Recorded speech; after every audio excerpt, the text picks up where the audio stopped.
Okay, I used to live in Florida, you probably know that.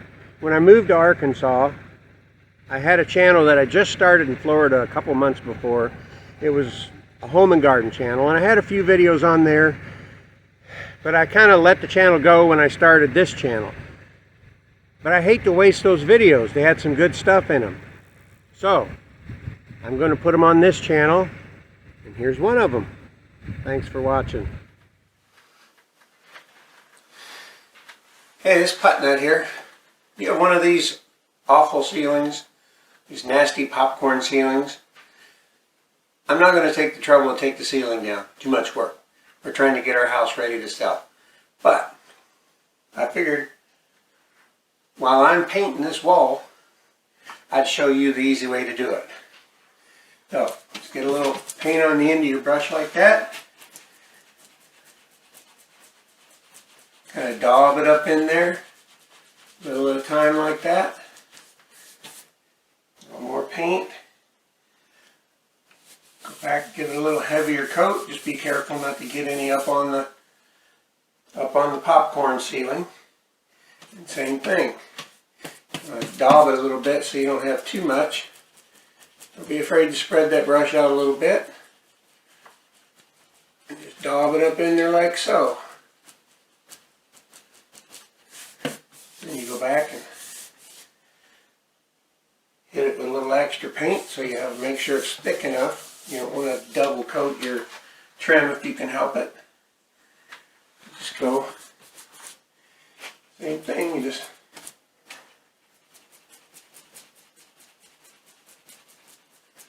a gentle little up down push with your brush spread out a little bit. Don't get in a hurry. You never want to get in a hurry when you're painting, especially if you're doing it freehand along an edge like this, because you can't tape this. There's no taping this. You have to freehand it. Then what I like to do while I'm up here, cut along the top edge of the door, like so. Do the top corner here same way. That way I don't have to be reaching over my head as much down below. I can more easily see what I'm doing. It's hard to see what you're doing when you're working that far up over your head. And you just get up here, make sure you give yourself a good 4 inches or so at least, top and bottom, so that you can roll in between without accidentally bumping your ceiling or your trim. And that's all there is to it. Move the ladder over and show you a little more.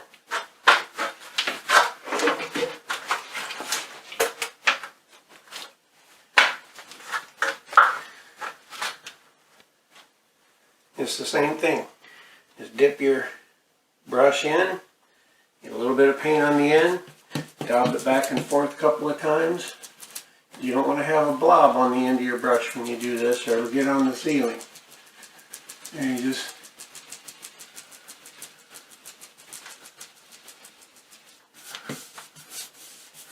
like I said, you don't get in a hurry. If you get in a hurry, you're going to mess up and it's going to end up taking longer. So if you want to get it over with like I do, you just got to kind of hold your breath. Be patient with it. You always got to look to make sure you cover everything the last guy covered, because sometimes the last guy was a slob and got somewhere he shouldn't have. You can't really leave that. It's better to have 2 colors on your wall than 3.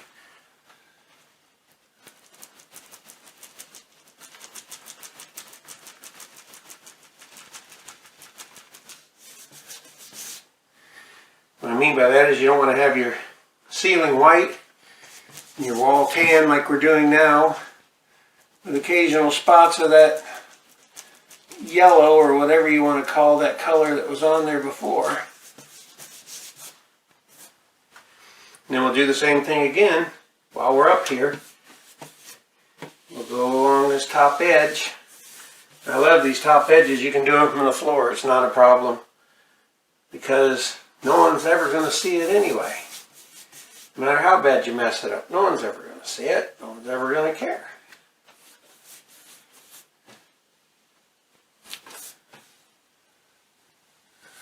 And you just spread your brush out a little bit, cut your edge down like that. Do the same thing on the other side. You don't want to get it too wet, or it'll bubble up onto your trim. You don't want to get it up onto your trim. In a place like this where you just can't fit a roller, you just go ahead and brush fill in between. We'll go up here and do a little bit over top up here.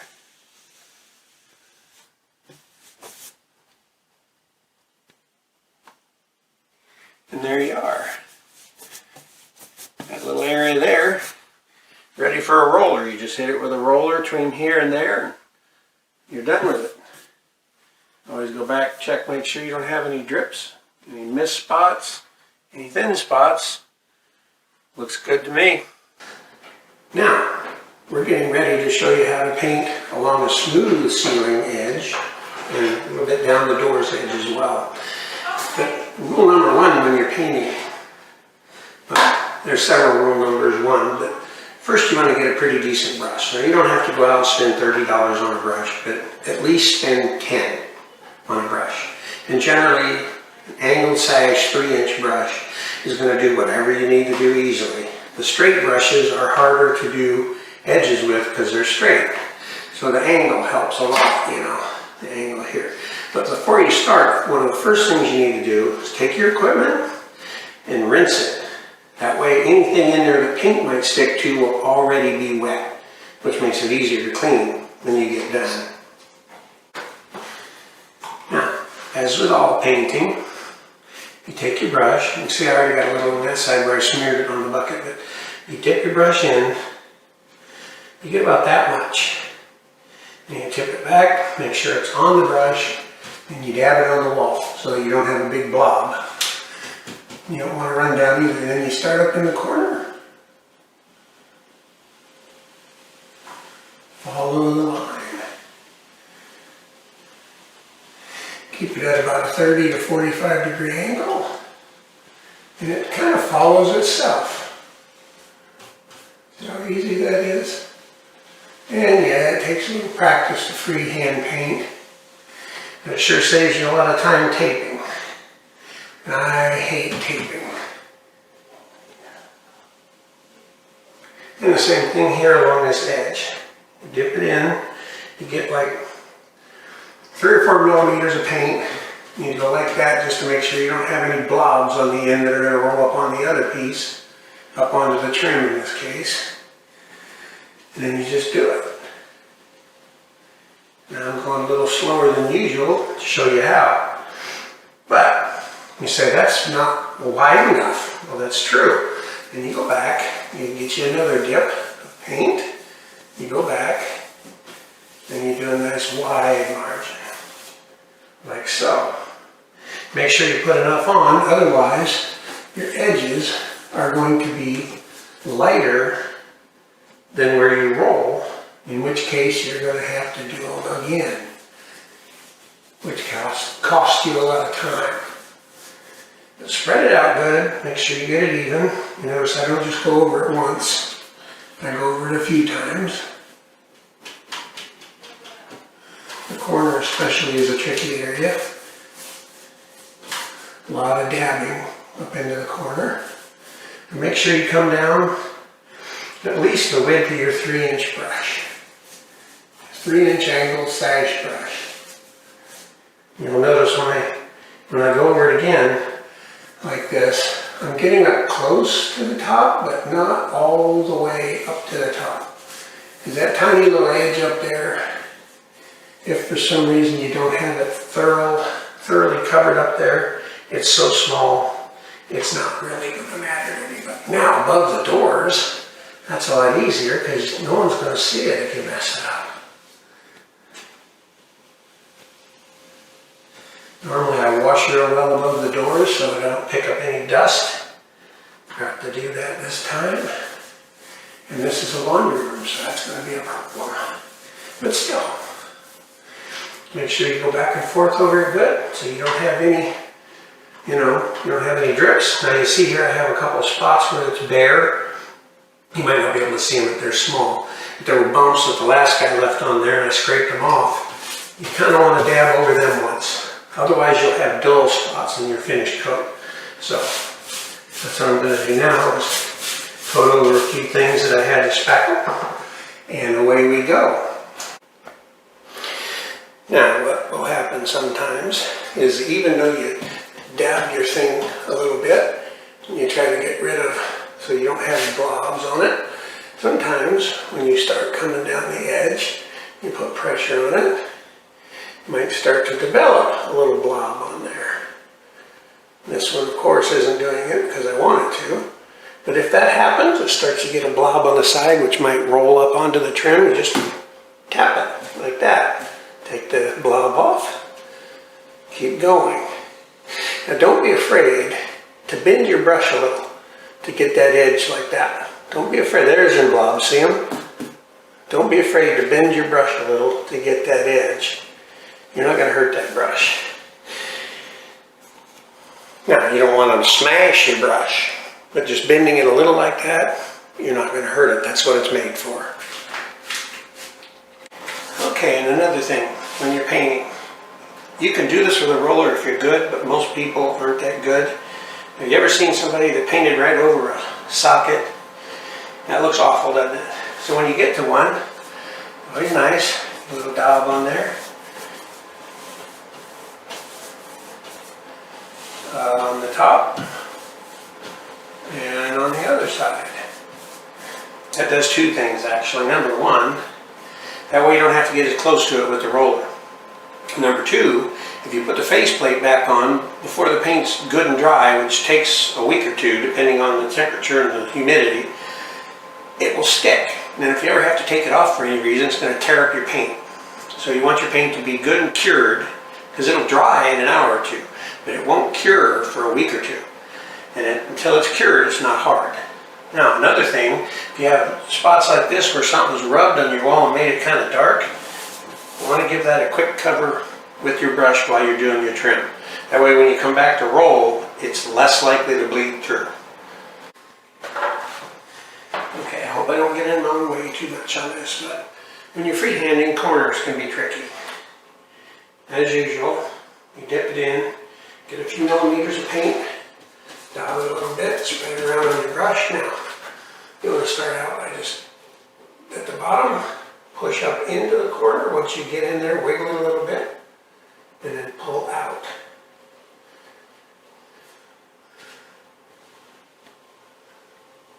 Like so. Then you dab in, get a little bit more paint. Finish that corner while you're there. Go ahead and come on down and finish that corner while you're there. Hopefully the autofocus doesn't mess that up. So I'm going to do the other side and maybe you can see it if it didn't work the first time.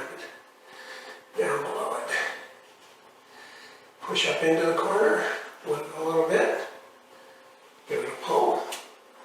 Once you get it started, and you see I got some stuff starting to bob. Dab it on there so it doesn't roll up onto the ceiling. Then we have a problem. And the same as usual. Just cut it from there. And it's easier to dab and pull right up into the corner like that.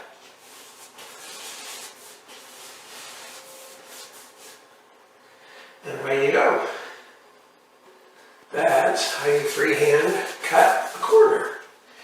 Once you learn to freehand, get good at this. I don't use drop mats. I don't use tape. Sometimes I have my daughter tape the bottom just because to freehand the floor, you pretty much have to lay on the floor. I don't care much for laying on the floor anymore. Wasn't so bad 20 years ago, but it's not much fun anymore. So there you go. That's how you cut a corner. Now, when you're dealing with one of these things, what do? That's up to you. Myself, freehanding, a lot of times I just go around these case I bump it, because it's hard to go around this, especially in here, and not bump something. It can be done, I've done it, but it's difficult. But these are really not that hard to take off. A little Allen screw in the bottom, you turn it like one turn, maybe 2 turns on each end, the whole thing comes off the wall. You paint around it, but then you can't put it back up until the paint cures. Don't put things back up for at least a week or more, and that's assuming you have the air on or you live in Arizona, because paint does not cure where it's hard for at least a week, 10 days. I usually wait 2 weeks or more. So that's why a lot of times I go around these, that way I don't have to take it down. My wife likes to hang stuff on this, and this is a laundry room, so it needs to be ready to use. And then we have a fixture like this. We had to do some repair around it. You can kind of see how this is all really white and it's fresh. I've already sanded it. Might need a little more sanding right there. But I left the hoses on. There's a reason for that. First of all, it's got extra long hoses. But the other reason is if I take these off, no matter how hard I try, there's almost guaranteed to be a few drops of water get down in this, and then I gotta wait till tomorrow. And I don't want to wait till tomorrow. But, just so you know, those pop right off. And then, you definitely want to go around this with a thick coat, because this is bare. Now this paint has primer mixed into it, so I can do that. But you want to make sure you put it on thick, because it's going to soak up a lot of it. Otherwise you'll have a spot where it's not shiny and smooth like it should be, because it just soaks up your second coat. You want to make sure your first coat goes on nice and thick. Don't be stingy with the paint when you're doing something like this. See how it's just soaking that paint right up? I put on quite a bit and it just soaks it right up.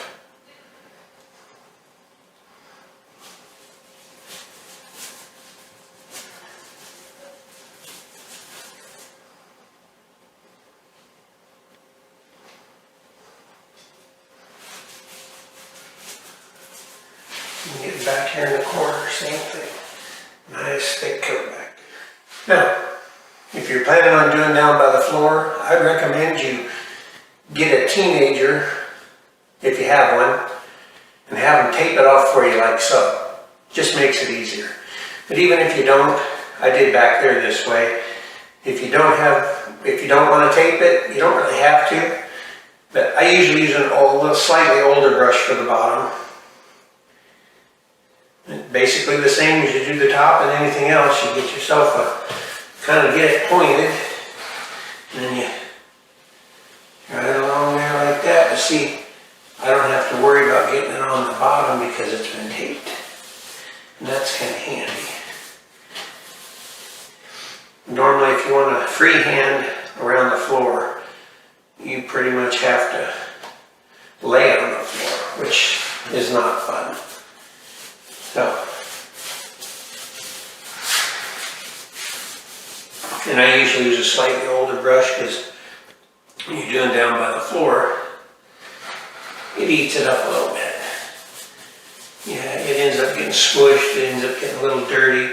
This brush I've had I bought it back in 1992. It's 2021 now. I'm still using this brush. I don't know how many times I've used it, but it's down to the end of its usability. And as long as it's been taped off, this brush still works fine. It's just a little stiff for doing edges. Okay, now we're going to talk a little bit about rolling. There's a few different schools of thought on rolling, but this is how I like to do it. First I, of course, get the roller ready. I start along the wall, and I do the top half. I'll go about there, and zag over a little bit. Overlap. Flip it over.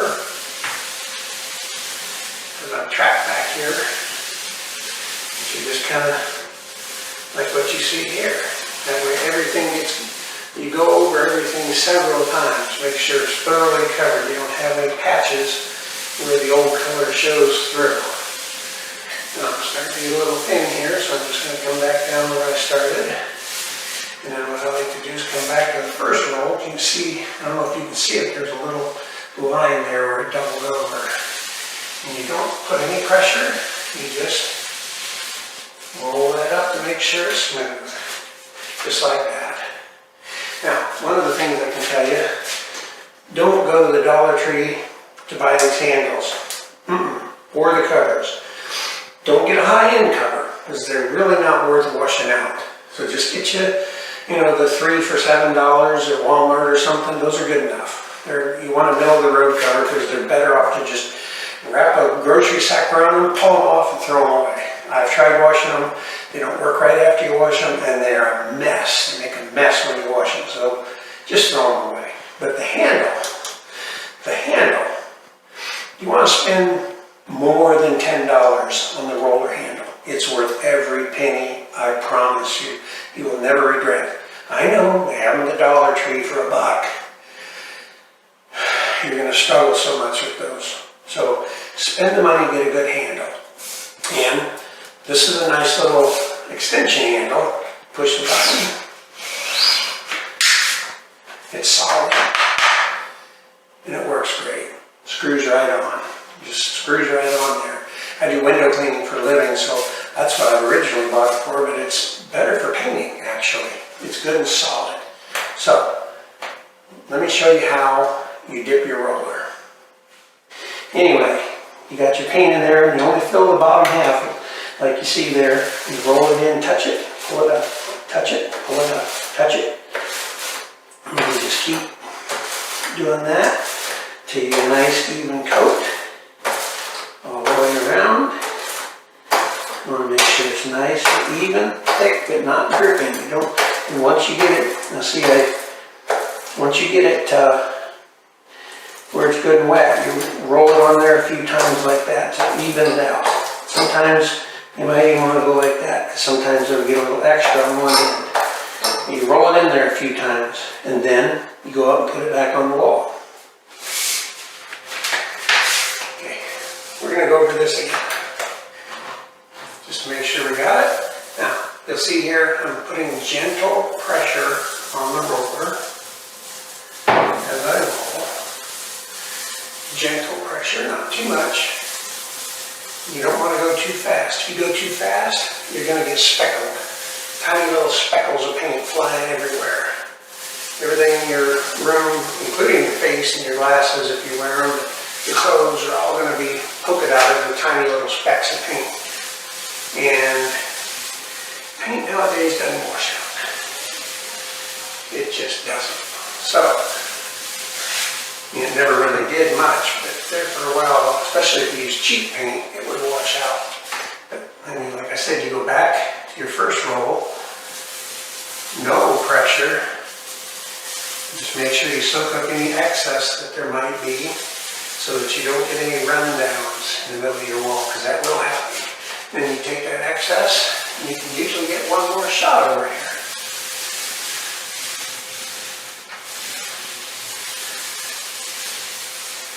So there you go. Okay, here we are afterwards. Got it all done. You can see how nice it looks. I just thought you might want to see an after video. Make sure I knew what I was talking about.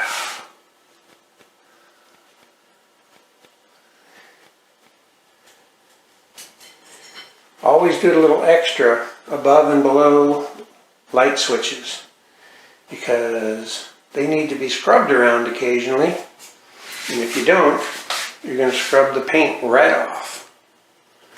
Look how nice that turned out over there.